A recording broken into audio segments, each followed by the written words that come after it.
Middle east में तैनाती बढ़ाने के अमेरिका के फैसले पर क्यों भड़का ईरान, और अमेरिका ने ईरान से क्यों कहा अंजाम भुगतने के लिए रहो तैयार। आइए देखते हैं ग्लोबल टेंशन टॉप 9। उत्तरी इजराइल में हिजबुल्लाह ने बड़ा अटैक किया है। कई इलाकों में हमलों का एयर रेड अलर्ट सायरन बज रहा है। नॉर्थ इजराइल पर पिछले 24 घंटे में 130 रॉकेट छोड़े गए। हिजबुल्लाह ने बड़े नुकसान का दावा किया है।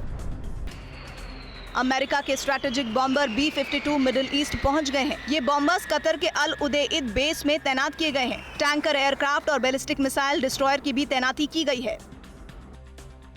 मिडिल ईस्ट में B-52 बॉम्बर्स की तैनाती पर ईरान ने कड़ा ऐतराज जताया है। ईरान के सुप्रीम लीडर खमेनेई ने कहा है कि अमेरिका और इजराइल को करारा जवाब मिलेगा। समझा जा रहा है कि ईरान इजराइल पर जल्द जवाबी हमला कर सकता है। उधर अमेरिका ने भी ईरान को सीधी धमकी दी है। यूएन में अमेरिका ने कहा कि अगर ईरान ने हमला किया तो वो गंभीर नतीजा भुगतेगा। अमेरिका ईरान पर हमला करने में संकोच नहीं करेगा। किसी तरह के भ्रम में न रहे ईरान। उत्तरी गाजा के जबालिया कैंप में अल कसाम ब्रिगेड के लड़ाकों ने इजराइल की सेना के काफिले पर हमला किया है। लड़ाकों ने आईडीएफ के कॉम्बैट व्हीकल पर यासिन शेल से अटैक किया। हमले में वाहन को नुकसान हुआ है।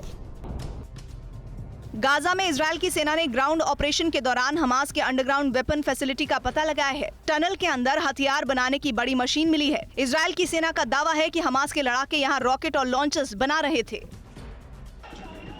तेल अवीव में इजराइल के पीएम नेतन्याहू के खिलाफ हजारों नागरिक सड़कों पर उतरे। प्रदर्शनकारियों ने बंधकों को छुड़ाने और गाजा में खून खराबा बंद करने की मांग की। प्रदर्शनकारी काफी समय से बंधकों की रिहाई की मांग कर रहे हैं। खार्किव में रूस ने अपनी स्पेशल फोर्स को तैनात कर दिया है। खार्किव के बड़े इलाके पर रूस का कब्जा है, लेकिन यूक्रेन लगातार इस इलाके को छुड़ाने की कोशिश कर रहा है। रूस और यूक्रेन के सैनिकों के बीच यहां आमने सामने की जंग हो रही है।